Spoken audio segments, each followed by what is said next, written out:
Hello, ladies and gentlemen, and welcome back to Sabres of Infinity. I'm going to be doing Chapter 2 this episode, and so if you haven't already seen Chapter 1, I would highly recommend seeing that one first, as this is a book reading and you'll be lost if you don't. I'll leave a link in the description for you. For those of you who have seen the first one, or don't care, that's fine. We're going to be starting with Chapter 2 of Sabres of Infinity. Alright, next chapter. It says, progress saved. Should you die in the next chapter, you may return to this point in time. Be warned, this only applies to your current session. Quitting Sabres of Infinity will wipe all of your checkpoints. Now, it says that, but the game has been fixed if you're thinking about getting it on Steam. Whenever you close out of it or reopen it, it just pulls it back up to your current spot. Alright, so it looks like it's a possibility of dying, of death, and it will just reset me back to the last chapter. Next. It says Chapter 1. Alright. Maybe the first chapter was a prologue. Okay, Chapter 1. Being the cavalry officer's time of training at Verdansk, and the introduction of several companions and potential rivals. Alright, sounds interesting. At first glance, your new logging is hardly suitable for a man of noble birth. The chamber in which you will be sleeping for the duration of your training is cramped and a dusty affair, poorly lit and heavily built. The low vaulted ceiling is just battered and worn enough to remind you of a prison cell. The aceric creak of old gunpowder clings to every surface. The aceric reek of old gunpowder clings to every surface. You get a distant impression that your new bunk room used to be some sort of powder magazine. Alright?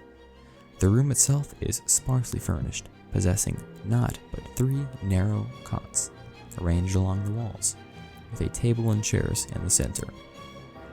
At the table sits a slim, large-nosed boy, about 16, his light brown hair tied back into a long queue.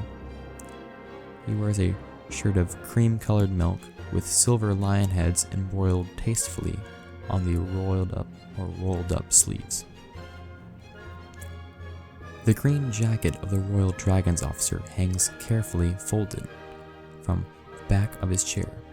He nods at you coldly as you enter, barely paying you any mind. His attention is firmly affixed to the flintlock pistol in his hands. You watch for a few seconds, or a few moments, as he works over the delicate steel-lock mechanism with an oilcloth, practiced hands polishing each crevice and hinge with well-practiced ease. Alright, I guess maybe a rival. A full minute passes before the boy stops and sets the pistol down, apparently finished. He looks up, his eyebrows furrowed in annoyance. Oh, hello. His voice is hard and flat. How are you? Or, who are you? Man, I can't read. Alright, choices. I get Cornet Aldrich de Castleton at your service. I am Cornet Castleton, your new roommate. I am Ulrich de Castleton, and I will not take such rudeness from you. Alright. This guy seems like he's going to be my rival no matter what. But it does say potential rivals. So maybe this will, depend or change the outcome. Now, this guy is kind of being a scum. Just ignoring me, like, mate. I don't really want to say at your service, because then he could just turn that around. I'm going to go with, I am Ulrich de Castleton, and I will not take such rudeness from you, after all. I mean, this guy could kick my butt, though. Nah, we're going with it anyway. I ain't taking no shit from him. Next. The boy affixes you with a hard, flat glare. He holds it for nearly half a minute before you look away. The awkward silence returns. I looked away. Dang. What a pansy. Alright, next. The awkward silence hangs over the cramped room for a moment. a pause which seems to drag on for years. Finally, a silent standoff is broken by the sound of a door opening once again. A small, pale boy in his late teens steps through, covered all over with scrapes and bruises, some fresh and some half-healed. Despite the odor of the horse manure and leather that clings to him, he moves with a clear bearing of a man of noble birth. After a quick sidelong glance at the two of you, he strips off his soiled jacket and approaches you. Right, companion?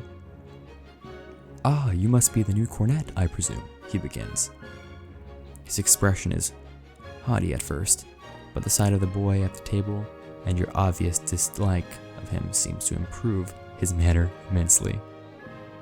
It's almost as if the saints were compensating for you getting off the wrong foot with your new first comrade. Alright, so it looks like he doesn't like him either. So it looks like me, being rude to him helped out with the new companion. Because, I guess no one likes this gun polishing snob. Next. I have the honor to be Lord Davis de Ulson of Hawthorne Elsons, he says, shaking your hand with impeccable courtesy and grace. He turns to the other cornet at the table with a jaunty and somewhat smug impression. Corazza, don't you have somewhere else to be? The boy at the table takes the question as a theoretical cue, picking up his things and exiting the room without a word, leaving the door swinging freely behind him. Elson sits down upon what you assume to be his cot with an air of practiced nonchalance, as if his roommate's abrupt exit was nothing out of the ordinary. A death-born, with all the disadvantages of his scandalous birth, including a complete lack of manners. I'd stay clear of him, my dear fellow, he drawls almost pityingly as he takes off his soiled riding boots. He's the Courtness of Lindsay Court's bastard. The late Courtness, of course. Scandalous thing that was. If my father, or my lord father, told me true, anyways. The poor Earl raised him as if he were his own son, and still, the common blood which taints his veins shows through. Alright, so I guess this gives us more about the setting. Being common is not a good thing. You want to be noble. Considering it's tainting his veins. Also, I wonder, we said in the last episode, we chose to be, well-mannered, good with words, so I wonder if that's going to play in, or if it already has. Next. And I've gone and introduced myself, but you maintain me at a disadvantage, Elson accuses, curiously, glossing over the fact that he had hardly given you any opening to give your own name. I am Cornet Ulrich de Castleton, at your service. I am Cornet Castleton. A pleasure. I do not know if it's any of your business. Alright, so I kind of want to say a pleasure, but this guy seems noble, right? And so if I just say Cornet Castleton, that's more military based, my rank in my name, but Cornet Ulrich de Castleton, that seems more formal. So I'm going to go with that one. And I don't want to, this guy seems pretty chill. I don't want to be like, it's not any of your business. So. Elsonson's face lights up with a barely disguised recognition. Okay. House Castleton, A proud and distinguished league, certainly, but a history almost as glorious that of my own family. Marvelous! I had almost become afraid that they had decided to experiment upon us by thrusting noble-born officers into units led by barely literate commoners. At that, he glares pointingly at the table where Corazza had just sat minutes before.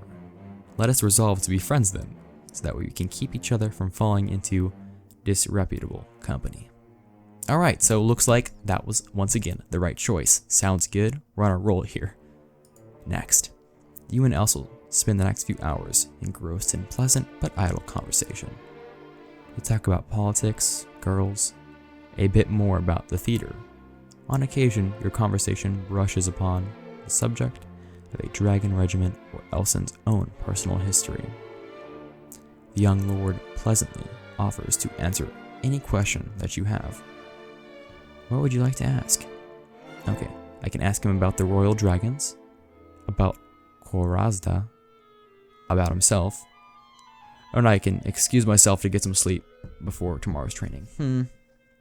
I don't think he wants to talk about Korazda, and I think I kind of know enough. He's a noble dude, kind of rude. I don't know, become friends with him. I feel like he's like the strong and silent type. Or I can ask him about himself, but he's already kind of told me. I'm gonna ask him about the red dragons next.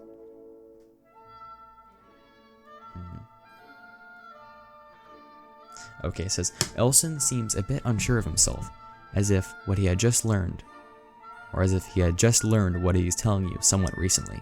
Alright? He explains the dragons were formed as a mount infantry unit during the reign of King Ulrich I, namely, during the First War with Antari. The dragons themselves saw little combat, as King Arthur's war had been primarily naval conflict. Over the decades following the end of King Ulrich's war, the regiment slowly evolved into more of a cavalry force, though its infantry roots can still be found in tactics and equipment. He intimates that most of the regiment seem to be or have been recruited in the eastern duchy of Corantis, where Frondestecourt stands. It makes perfect sense, as His Grace the Duke of Curtis does happen to be the current regimental commander. Alright. So once we're an infantry unit, but now we're a cavalry unit. Alright. That's the main thing. Is there anything else you would like to know? Okay, well, I wonder if there's any penalty for us asking this guy everything. I mean, get all the most information we can. I'll ask about himself first. Okay. Elson proudly introduces himself as the first son of Baron Hawthorne. He goes on at length about the ancient and distinguished nature of his bloodline, which apparently scratches back to the days of the first dukes of Antoria, some 600 years ago. He boastfully outlines his dreams of becoming a hero of old, rightfully loved and respected for outstanding feats of martial valor. Which is why I'm here, since I'm unable to earn my knighthood spurs as a holy servant of the Order's militant. I must condescend to seek glory upon the field of battle as a member of the common soldiery. Alright, so he's not really happy about being here, but he wants glory. Okay, I'm going to ask him about Korazda, because might as well just get all the information we can. Okay. Elson's response is laced with derision targeted at your absent fellow commander. According to Elson, House Korazda's traditionally held at the heirloom of Leinzencourt, and where pretty kings in their own right have been absorbed into the unified kingdom following a short war. Despite their long and proud history, Karis is the only male member of his house remaining. Bastard or not, Korazda is the only remaining man of a great house many centuries old, and I mean that in more ways than one. Elson explains that Karas de Korazda has been born deathborn, that is to say, the child of a bane-blooded mother, but without the ability to sense the bane himself. When this became evident, the king law demanded that Courtness of Leinzencourt, Korazda's mother, be executed for adultery, and deathborn children could only have resulted from a union of bane blood and baneless, or common blood. The deathborn are, of course, barred from the inheritance of noble titles and holdings.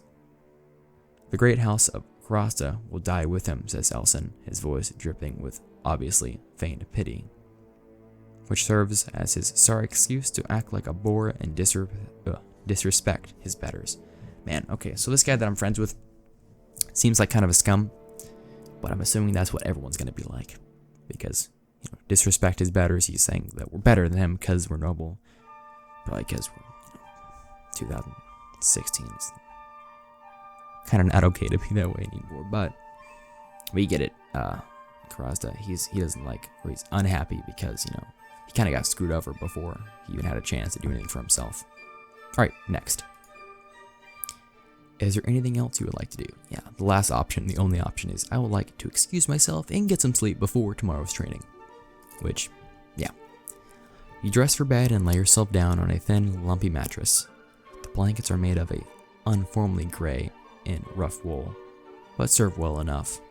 The lumpy cot takes some getting used to, but it is your wandering thoughts which keep you awake. You wonder what the coming days and years will bring, and whether you will ever get used to sleeping away from the cozy comfort of your own bedroom back at home. Finally, your mind becomes too weary to continue. Matters no more, you fall into a deep, dreamless sleep. You are hurled awake by a sharp knock on the door. Still groggy, you rise to the pale blue light of the early morning. A brawny, stoic man, wearing 3 chevrons of a sergeant, hands you your saddle, saber, a pair of pistols, and other various accoutrements. He leaves with a salute and a reminder that revel is in 10 minutes. You quickly familiarize yourself with the basic accoutrements.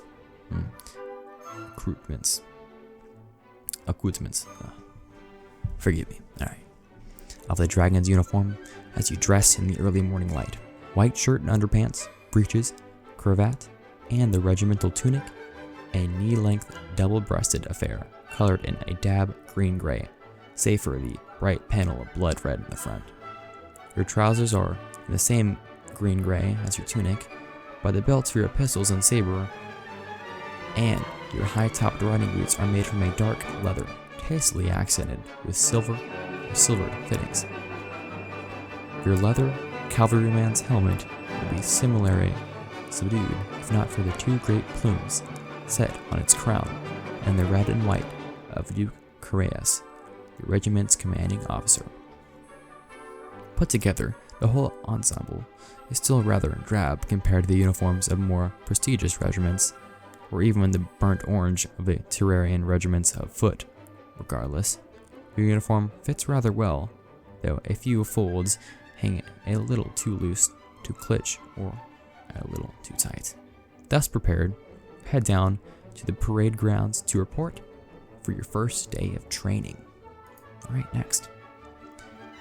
The next few weeks are a blur to you. The King's Army requires no formal introduction of its officers. Gentlemen of the blood are expected to be natural or have a natural aptitude for command.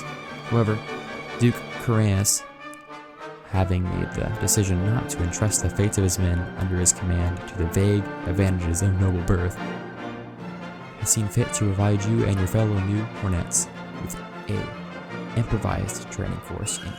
Alright, that's good. Might know what you're doing. Thus, your mornings are spent in the maelstrom of leather, steel, and horseflesh.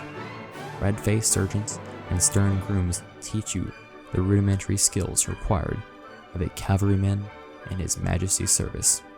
You are drilled relentlessly on your horsemanship, your physical endurance, and your skills with saber and carbine. Alright, so, yeah, I think this is kind of we already talked about this a little bit, but it's based upon the Napoleonic era, which means we have rifles. Alright, on the very first day, you're put through a massive set of drills and maneuvers, the so-called manual of arms, slowly and carefully, and then with increased rapidity. You are made to repeat the simple actions of mounting a horse, dismounting, loading your weapon, presenting arms, shouldering arms, and practicing for more than 24 valid strokes of a saber for hours on end. It is clear that the instructors mean for you to repeat the actions until you no longer have to think to carry them out. From sunrise to noon, you are atop the saddle, drilling with the rest of the squadron, or kneeling in the firing range. How well do you do? I breeze through the physical training effortlessly. Some of the training is a bit difficult, but I manage mostly. This regiment is impossible. I am barely surviving. This is interesting. I get to choose how well I do. The regiment is impossible. I am barely surviving. That seems kind of interesting. But then again, I don't want to suck. But I don't want to be that guy. I don't want to choose. I breeze through it effortlessly because, I mean, that seems almost too easy. I'm gonna do it. I'm gonna do this regiment is impossible. I am barely surviving. I'm gonna do that one. Yeah. Okay. Next. Unfortunately, it does not seem like you are cut out to be a man of war. You are rather helpless on horseback, and sparring ring becomes a constant source of humiliation for you. Eventually, you begin to grasp the basics, but you are far behind, judged by the exasperated looks of your drill sergeants. Alright, next. Drilling and physical training mercifully ends at noon, just as the days get to their hottest. Within the cool stone walls of the old fortress, you eat simply but hearty fare with other junior officers. You eat simple but hearty fare with the other junior officers before being shuffled off for the instruction in more academic pursuits. Some of the barracks rooms in old fortresses have been converted to classrooms, and throughout the afternoon, knowledgeable lieutenants and captains run through their rudiments and tactics and command. Military history, geography, mathematics, and more historic subjects are all covered thoroughly. You also learn how to maintain your equipment and weapons properly. For example, the spiral grooves of your rifle carbine are easily fouled and require constant maintenance. You are taught how each man must wrap a cloth patch greased with pig's fat around each carbine ball when firing, so that it may grip the rifling without fouling it. Your instructors pound this and 1,000 other scraps of information about every single piece of your gear into your head, promising you that eventually such comprehensive knowledge of your own equipment will find a way to save your life. How do you fare? Oh. Okay. I see. So, I get 3 options, and I get the I do eventually, I do excellent in the academic training, I do alright, but academics, they have never been my strong suit, and it seems that book learning is a great weakness of mine, but that one's blanked out, so I don't have the option to choose this one as something that I'm poor at. So it looks like I might have three things. One of them is physical, one of them is academic, and maybe the third one is leadership. I'm just gonna guess. And since I chose to be poor at physical training, I can't choose that one anymore. So I guess I kind of worked out, because if I would have chose to be excellent or breeze through the physical training, I wouldn't have the excellent option. So knowing my equipment, I do all right, but academics are never my strong suit, because knowing my equipment super well can help, like they say, and they can save my life. But honestly, if the next one's leadership, being a better leader, that'll be better than being able to shoot my weapon or being able to maintain my gear. That'll do better, because I'm an officer, not an infantry soldier. So I'm not a normal commoner soldier. So I do all right. I'm gonna choose the second best, not the first. I'm gonna hopefully the next option is gonna be leadership. All right, next. I do all right, but academics have never been my strong suit. While your academic performance could be better, you still manage a respectable showing before your peers and instructors. No doubt, there are areas in which you do poorly, but you are able to master the vast majority of subjects eventually. Okay, when your academic lessons end at 6 o'clock, you are set to the library for the remainder of the day. Most of the other officers in training gravitate to the officers' mess and eat their supper amongst the peers and superiors. This is the prime time for gossip, debate, and other such social pursuits. In a group of young gentlemen of good family and fine education, conversation naturally commits itself to wider subjects than the common barracks room chatter about training, harvests, and girls. Political debates are common, and it is not an especially rare sight to see 2 officers pinched against each other, waxing rhetorical over the pros and cons of some of the acts of the Cortez prince in that day's broadsheet. Skill and physical prowess may rule the day, but wit and likability carry the evening. One would almost tell the popularity of an officer solely by the amount of comrades clustered about him. What about you? How do you usually take the supper? Alright. The only option I get, so I guess this isn't leadership like I was thinking, but because I have already become friends with many of my fellow officers. That's the only option I get. But the other options are, I may not have been the most personable of men, but I rarely eat alone. The last one is, I eat alone. Who needs friends anyways? So far what we get is my charisma, based in like RPGs and stuff like that. I'm very charismatic. I'm knowledgeable about my equipment, but I'm weak. So that is basically my stats, or my setup for the rest of this novel. Hopefully they don't get fucked over too bad. Can't gossip with the enemy. Alright, next. You seem to have the gift of a silver tongue and noble bearing. That makes sense because, that's what I chose, to be witted instead of being strong in the beginning anyway. Your jokes are always laughed at, and the acolytes draw rapid audiences. Oh, the anecdotes draw rapid audiences, my bad. You have found yourself one of the most popular cornets in the regiment. Every time you enter the mess hall, you are enluted or endotted by invitations to eat with one group of officers or another. Alright. By the second week of your training, you come to the realization that you have never seen Carranza at supper. While some officers certainly do avoid the evening meal to avail themselves of the pleasure of the town, you doubt it that your ascetic roommate be so morally lax. One evening, you resolve to make a particular effort to look for him in the officers' mess, but see that he is quite conspicuously absent. And I go look for him, or it is none of my business. Well, I was saying earlier that I kind of want to become friends with him, or, have some good standing with him. Silent, strong type, and I kind of feel bad for him. So I'll go look for him. And as soon as you finish your supper, you decide to look for your erstwhile roommate. After first ensuring that he is neither in his room nor in any of the other common areas of the fortress, you make the rounds of the massive stone building. After half an hour, you finally find him at Fernand's de Court's small, dimly lit chapel. He is kneeling before the small, centuries-old statue of Saint Talbot and silently tending to the shrine flame of a patron saint of House Carranza.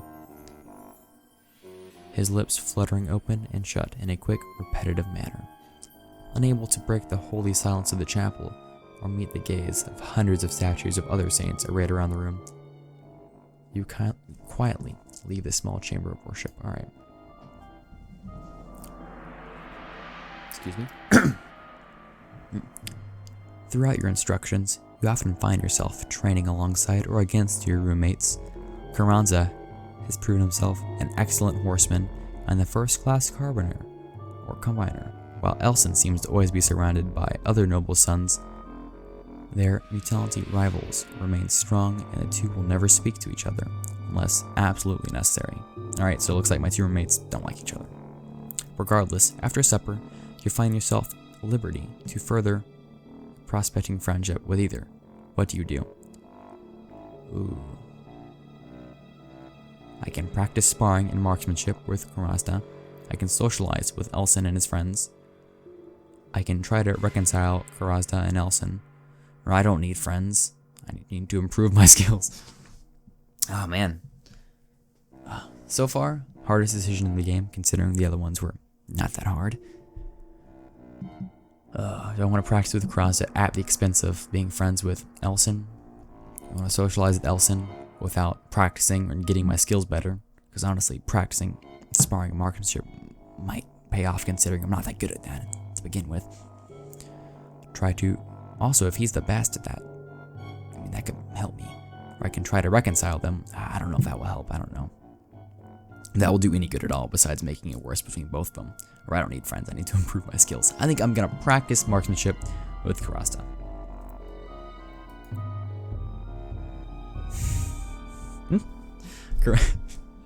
Karasta does not seem particularly impressed by your meager martial skills. He quickly stops treating you like an equal, and more like another one of your drill surgeons, correcting your posture here, pointing out mistakes in your sword strokes there. While you learn plenty about swordsmanship and rifled muskets, you don't seem to be anywhere close to forging a personal connection. Alright, so it looks like if I talked to Elson, my sociable skills would have helped a lot. I would have made a friendship with him. And I didn't really make a friendship with this guy, but it did say I learned a lot. And that's kind of what I wanted to do. And so yeah. We see, finally, the effect of a choice I made. If I would have chose to be more martially proud, he would like me more. Alright, next. One morning, halfway through the 6th week of training, you arrive on the parade grounds to see your instructors notably absent. My bad. Your fellow officers in training are milling about aimlessly. After a few minutes, Captain Montez himself comes out, his pitched face even more wrinkled in anxiety than usual. He announces that His Majesty, the King, has finally given orders for the Royal Dragons to join the rest of the army. A squadron of warships is to arrive within the week to ferry you across the Chilean Sea. Before then, there is to be a final exercise, a mock charge across an open pasture, with live steel and ammunition. Every new commissioned officer is to participate. Leading such an exercise would be a great honor for any cornet. Most importantly, it would mean that you would have the chance for a brevet promotion should they try to acquaint themselves well enough to be considered suitable for a position of higher responsibility. The crowd is rapid as Montez announces the name of the man who's to lead the exercise. Cornet Carlos de Carasta. I like it. The guy that no one likes is leading because he's the best. Wish I'd become more friends with him. Oh well, that's cool. I called it. Silent and strong. Next. You depart the parade grounds following the buzzing crowd of subalterns to the mess for breakfast. Alright. Training officially ends the next day. After that, the old fortress seems even more abuzz with activity. The enlisted men are conscripted to their slacking crates of ammunition, supplies, and rations for a man of horse alike in preparation for the convoy's arrival. You and the other cornets are briefed in the nature of the exercise you're about to take part in. Alright, so it looks like something that we haven't noticed yet, or we haven't really seen anything yet. We are above the station of the rest of the people. So, I don't know. I think it's worth noting. Before, we didn't really see any other people that weren't cornets, but now we do. The mock charge will involve all the new officers and nearly the full strength of the regiment. In attendance, there will be the regimental commander, His Grace, the Duke of Current, or Currents. Montez does not hesitate to stress how important this exercise would be. While the dragons are not meant for frontal charges, this exercise would be the dragons' last and only attempt at maneuvering as a whole regiment before departing for Antara. The next such maneuver would be in the teeth of a row of enemy muskets or pikes. Yeah. The day of the exercise draws bright and cloudless. Nice. The regiment forms up squadron by squadron on the parade grounds, before marching to the starting point in a vast field outside the fortress walls. By the time the sun is high in the sky, all 6 squadrons of the regiment have assembled. Your first view of the entire assembled regiment is breathtaking. Over 1,000 men atop their horses, wearing the green, gray, and blood red of their long uniform jackets. Carasta is visible barely at the head of your squadron. In one hand, he holds the regimental colors. In the other, his saber shines in the morning sun like a silver of light. Cool. Carasta slowly moves ahead of the ensemble or assembled regiment, his horse at a slow walk. You take your position behind him. You note that Elson is near to the rear, which, considering his terrible horsemanship, would probably dose a sound judgment on his part.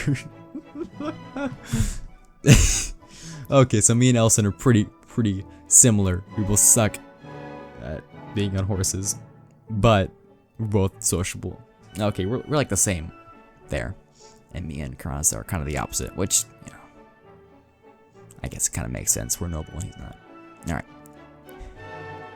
The field is silent as all 6 squadrons of the Royal Dragon Regiment sit atop their saddles, straining to hold back their anticipation to a man.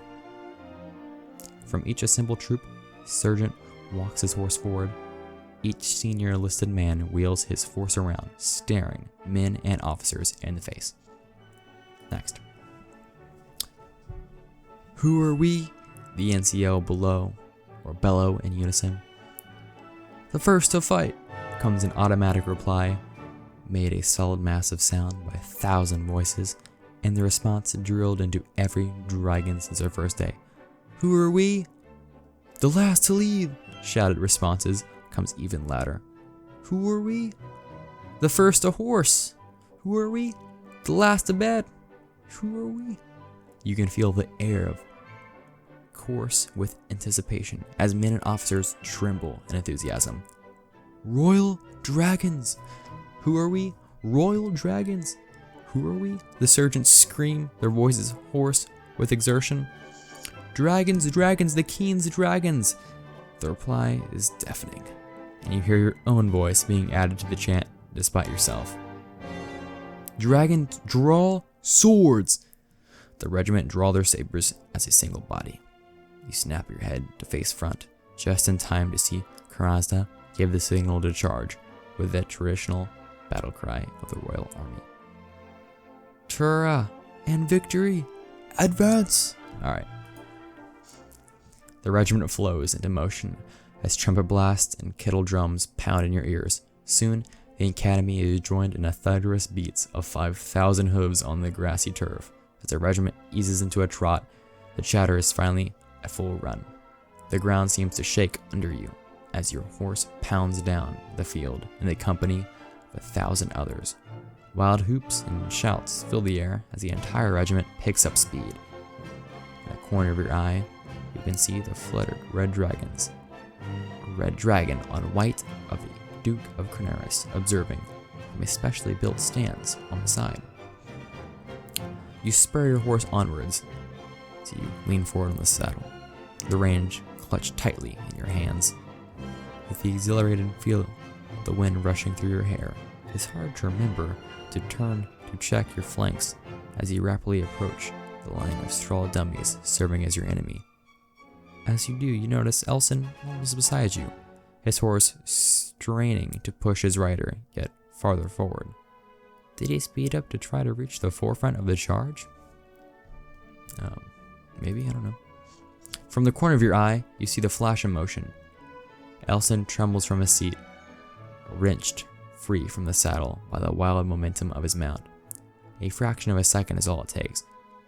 What seems like half the squadron turn their head in their frantic screaming, punctuated by sickening thumps of his career horse flinging his body behind like a ragdoll. You look ahead for orders to stop the exercise, but either out of callousness or complete obliviousness, Karaza continues on. No order to stop is given. Elson's panicked screams terminate with a sharp, sickening crack. As you turn your head, you see him being dragged along entirely limp, his foot still in the stirrup. He made a split-second decision to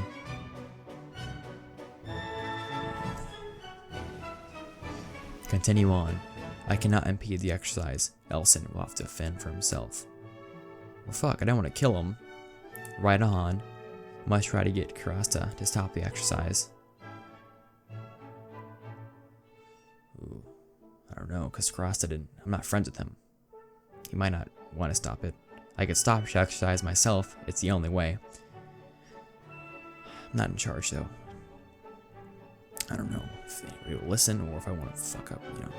I mean, it's just an exercise after all, but still. Or I must stay behind. I must try to help Elson.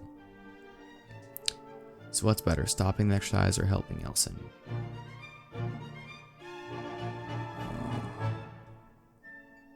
Honestly, what I would do in this situation is I wouldn't think to stop the exercise. I would think to just help the guy. So that's what I'll do. I'll stay behind. I must try to help Elson. You rein your horse and turn around, right into the dust or huge dust cloud following the charge regiment. You stumble about, your eyes burning and your throat raw from coughing. Elson horse barrels out of the dust a few paces from you, bucking wildly. The young aristocrat's limp body still hangs from the stirrup, flung to and fro by the rampant mounts, wild twisting and turning. You lean of your saddle to reach Elson's reins. Your own mount bucks in protest and swings you dangerously out of your stirrup. You are still trying to rein your seat while Elson's thrashing horse kicks you solidly in the chest and throws you from your saddle. You black out. God damn it. Alright, next. I done goofed. You awake 2 days later in the infirmary. Oh shit. Did I miss the war? Because they left. When did they leave? I don't remember. I thought it was like later that day. And then you are next to the heavily injured but stable Elson. The healers tell you that you will both live, but that the iron-shod hoof of Elson's horse has done permanent damage to your ribs. For the rest of your life, you'll be plagued with occasional shortness of breath, which might compromise your performance as a soldier. Did I just mess up the entire rest of the novel for myself? Oh man, maybe I should have stopped the exercise. Oh well, that's what I would have done. Stick with it. No regrets. Let's continue. No regrets. Elson awakes the next day. You tell him slowly how you attempted to come to his aid, despite your failure. He sees no shame in your attempt. With a great grin on his face, he thanks you for trying in a surprisingly friendly manner. The same day, you learn that Carranza has earned his converted to brevet to lieutenant. Alright, so my boy Carranza has got a promotion, but we're still here with shortness of breath because we're trying to help him out. Alright. A few days later, you awake to a steady roll of kettle drums, dressed and equipped. You step out into the open sea to behold the lean, dark forms of half a dozen warships, each flying the tower to Gryphon, the Royal Turin Navy. The parade grounds are full of horses, men, and equipment being loaded onto boats for the short trip over the water to the waiting ships. You were ordered to gather up your pack and join your squadron in preparation for the same. Next. You were taken aboard one of the boats with a dozen other men in your squadron. The trip to your transport is slow, but the wind is relatively light and the receding tide helps you on your way out. The warship assigned to carry you to Atar is the HMS Victorious, a predatory-looking frigate of 44 guns. The captain is a thin, balding Torian named Walken. He welcomes you aboard with a short, perfunctory speech about his petty officers assigning you to quarters. As an officer, you are allowed the privilege of sharing a small quarterdeck cabin with Elson and Carranza, as opposed to the gun deck hamlocks which the enlisted men regulate.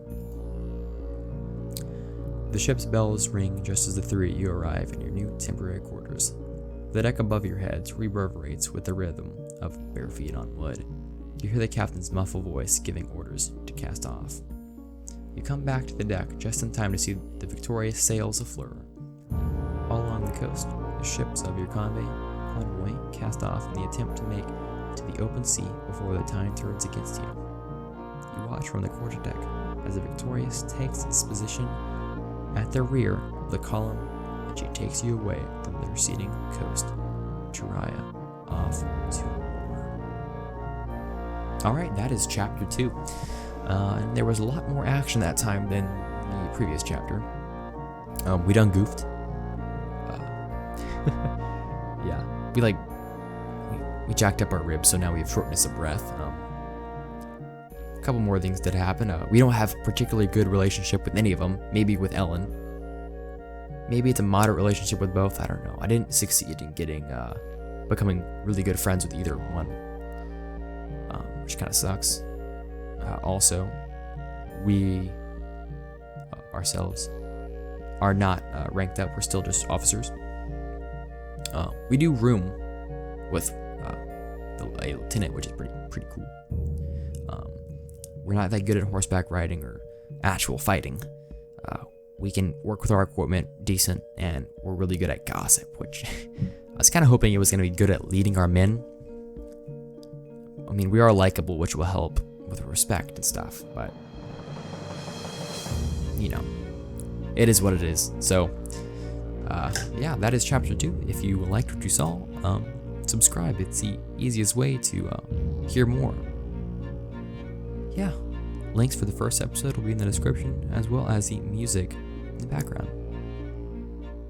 Thanks for watching, and I'll see you next time. Bye.